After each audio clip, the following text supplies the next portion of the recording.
Thanks, Jim. This year we had some amazing submissions in our Digital Transformation Awards. Today we're going to continue that conversation with three amazing submissions, actually, and they're going to share their stories with us, not only what they did, but the journey along the way and some of the key outcomes of that. So I'm really looking forward to today's conversation, and we're going to have Patrick kick it off for us. I'm going to have ask you first, Patrick. Tell us a little bit about your submission, your project, your digital transformation, what it is, what you did, and why. Absolutely. Thanks, Rob. So our digital transformation is a bit different than the other, I would say, participants in the sense that we didn't do a digital transformation internally. What we did is a digital transformation for an industry as a whole. So Mavennet is a venture studio. We focus on identifying opportunities of transformation in different industries. And this is the first one that we've done in the more traditional industry, that is oil and gas.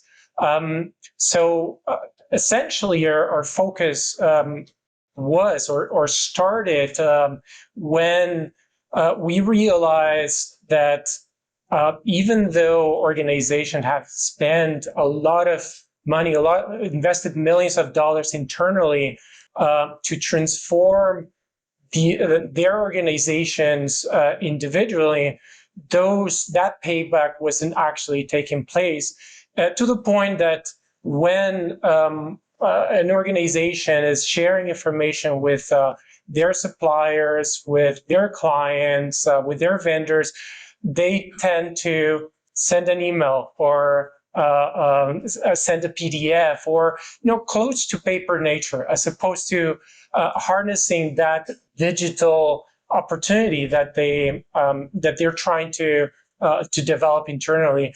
And so we got to the situation where with one of our clients that had done a full end-to-end ERP transformation, where the system of record to track their barrels of oil was still Excel. Right, and that thing is happening, and we realized that the reason why that's the case is because the product that they're selling is a product that traverses a whole value chain, and they just digitalize a very small piece of that value chain. So what we did, it's a product called NeoFlow, is we essentially created a lingua franca to allow organizations to use the same digital terms, the same digital representation of the products to communicate. And our first use case for this platform, we're building it together with U.S. Customs and Border Protection, essentially to track barrels of oil and gas from Canada that enter the U.S. As if you will, creating a digital passport for these commodities. So we like to see it as nexus for oil, right? So you do essentially you get the pre-approvals, and all information is shared with customs digitally. Alrighty, thank you, Patrick. I'm really looking forward to unpacking that further, especially from that industry perspective. So looking forward to our discussion today. And before we go further on your story, equally excited to have Katie with us today. And Katie, tell us a little bit about your transformation, your project, and what you did and why, and even a little bit of the insights. We'd love to hear from you now. Yeah, that's great. Thank you, Rob. And Patrick, you said yours wasn't a traditional digital transformation, and I can tell you ours wasn't either. So the Toronto Zoo is a world-class zoo, one of Canada's biggest zoos. And right before the pandemic hit, we actually had just gone through a new strategic planning process that set us on a path that we were all really excited about. It was literally, a couple months before the pandemic hit, and our strategic mission was established to be connecting people, animals, and conservation science to fight extinction. It was clear, it was strong, everybody was really behind it, and then the pandemic hit. So connecting the people to our animals became very difficult when the zoo was closed. And we were traditionally a very brick and mortar, people came to our zoo. We had communications, we had social media, we had a website, but really we relied very heavily on how we connected with people when they came to our zoo and had the experiences here. So it really turned us on our heads, and we had to do, some very quick adaptations, innovating, thinking of, if the people can't come to us, how can we come to the people? How can we bring the experiences, the learning, the conservation, the science, the fun to the people? And so we started out on a journey that has been the last couple years. The zoo has incidentally been closed for over 300 days in the past couple years during this whole pandemic. So it's been a lot of time spent where we've really leveraged a lot of these opportunities we've built upon, including, our virtual programming. We started enhancing a lot of our social media content and really extending the different platforms. We had a new live cam program, a lot of collaborations with people, lots of learning as we went, and just it's been a remarkable journey. And I think that the greatest benefit really has been that we probably won't look back. Now our doors are open, we're back, we are inviting guests to come and visit us in person, and we couldn't be happier about that. But now we also have all these other opportunities to connect with audiences that we never had. So it's been an amazing journey and opportunity. A lot of learnings along the way that I'm sure we'll get into, but overall, it's definitely been a digital transformation for our zoo. Absolutely. Amazing. How exciting. I'm looking forward to diving deeper on that too. And I'm loving the stories already. So we'll come back again to that in a moment. We just want to hear from everybody. And next up is Robbie. Robbie, tell us a little bit about what you did and what your team did. Oh, perfect. Thanks, Rob. So our focus for the last couple of years has really been around a digital transformation that touches on operational efficiencies and rebuilding our core platforms to build the organization back up. Our legacy systems when we started this implementation were really out of date. They didn't have a lot of capabilities built in. We couldn't provide the retail services that our customers expected out of our core platform. So our legacy system had been stretched really thin. It was actually a system that was made for 30 to 50 stores, and it just couldn't scale. Our company operates over 250 stores across Canada, and it was just not an efficient system. We had issues with data synchronization, which led to poor decision making from our merchant teams, a lot of manual processes. It just wasn't meant for the scale that we were operating at. And it was, I hate to use the term, but it was held together by bubble gum and tape, right? I call it the MacGyver of the retail environment. It worked, but it wasn't efficient. So we had a lot of disparate systems in our environment as well, right? Integrations that were just manually done or held together by some basic systems. For years, we spent maintaining the system and trying to build up on it, but something better was needed, right? To move the organization forward and really just have a proper footing to build up on. So that's what we tackled through our digital transformation.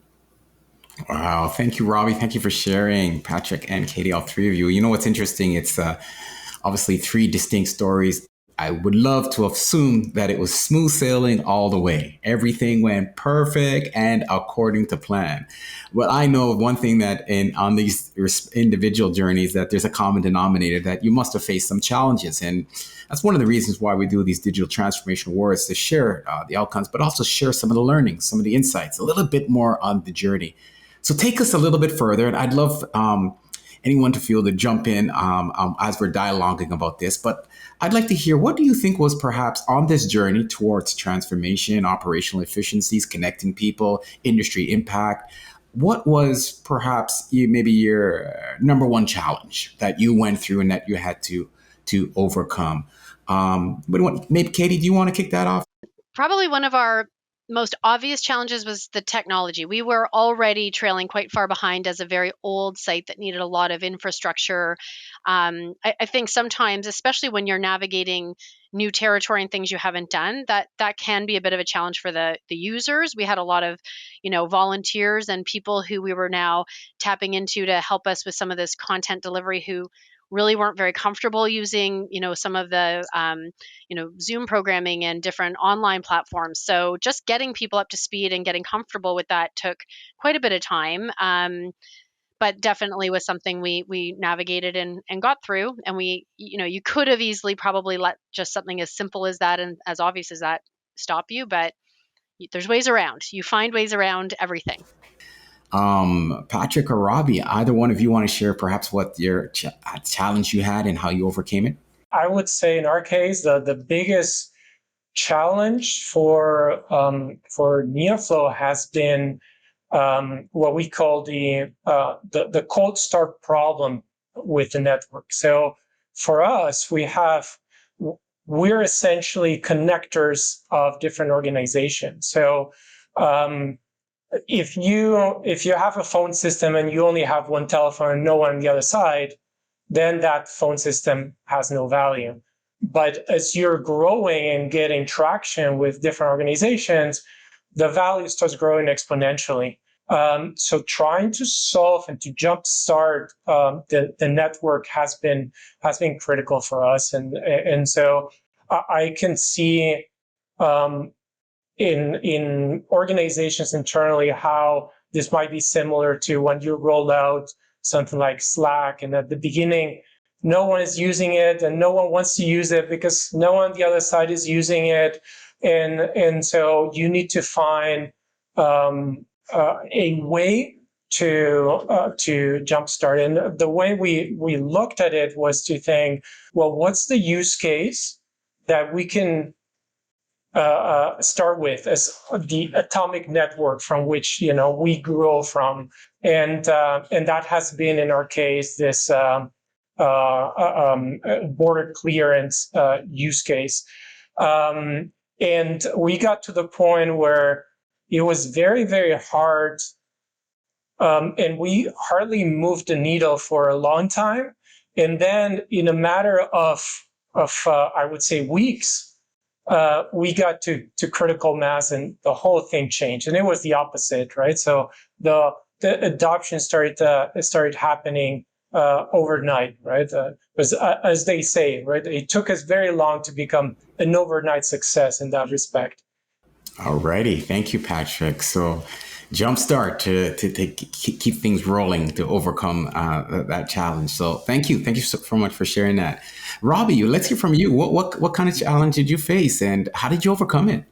Retail is a very interesting environment when you think about it, right? Regardless of which vertical you work in, we work in the liquor and cannabis verticals, so obviously we're heavily regulated, so that's a challenge in itself. But retail is an ever-changing industry, right? It's constantly being disrupted, or you're constantly trying to innovate. And we needed a platform that actually worked with us. And anyone who knows anything about ERP transformations, ERPs are sometimes a little rigid in the way they're implemented, and it's not the most flexible system. So we had to pick a solution that was open and flexible and worked to match the way our business worked, which was pivoting constantly and changing. So our biggest challenge was honestly, we couldn't do a big bang approach. We just could not rip and replace everything at once. We had to keep the business moving at the same time that we were building up this new platform and rolling it out to stores. Alrighty, thank you, Robbie. Katie, I'm really intrigued in the sense of really your initiative really was connecting people. Tell us a little bit about how did that affect the culture? Like going through all this change, but all of this involves people, no matter how you slice and dice it. Tell us a little bit about the people impact. Now we've got a whole digital world and audience that we grew. We had across all our social media platforms heading into the pandemic, we had about 330,000 followers. And in a short, less than 2 years, we've grown that to it's over 900,000 now. And then we also have our community, which we had a commitment to serve as well as part of our new strategic plan, and who have been amazing throughout this. So there's so many different people that we wanted to, take along this ride with us and find ways to serve. But I would say from an internal culture, because the staff who were obviously and volunteers who were delivering a lot of this programming and working on all of these new digital experiences and coming up with these new ideas and innovating, there's sort of two pieces to that culture. The one is the people who have to adopt it and figure it out and move with it. And I can't say enough about our internal teams, my strategic communications team, my director.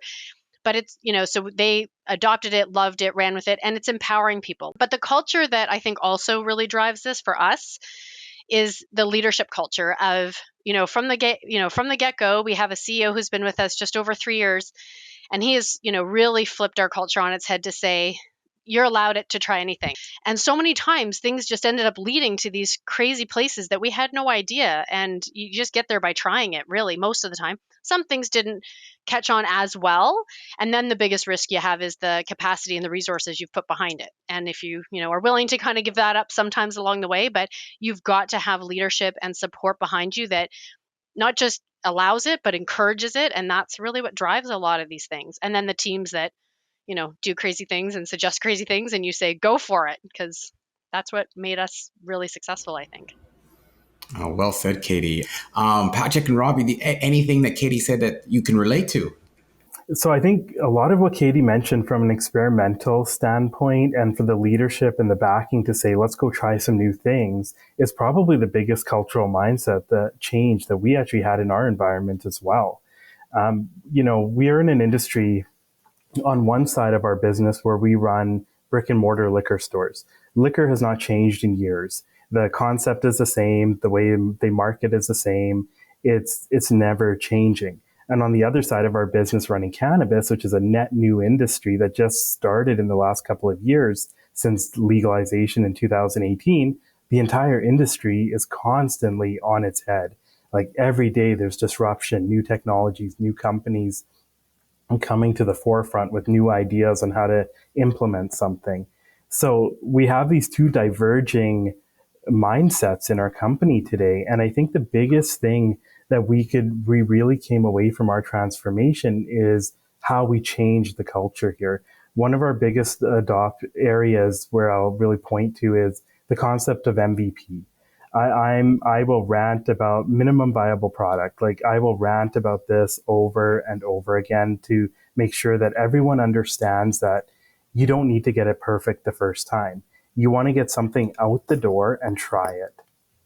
That is the only way that people will really understand the impact of something.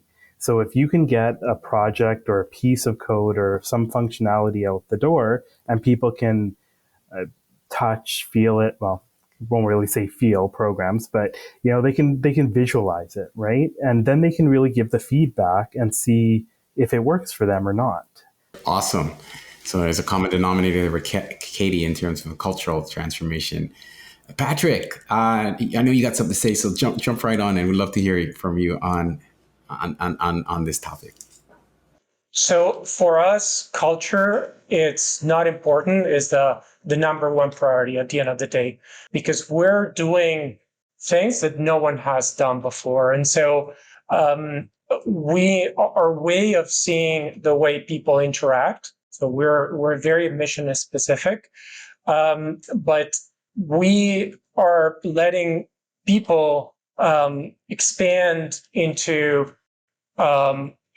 all directions as part of that mission that we're trying to accomplish. And what I mean by that is that I always tell my team that in most companies, your role defines what you do. For us, it's almost the opposite. What you do defines what your role is, because we can't set up a specific structure to tackle a problem in which we don't know the solution.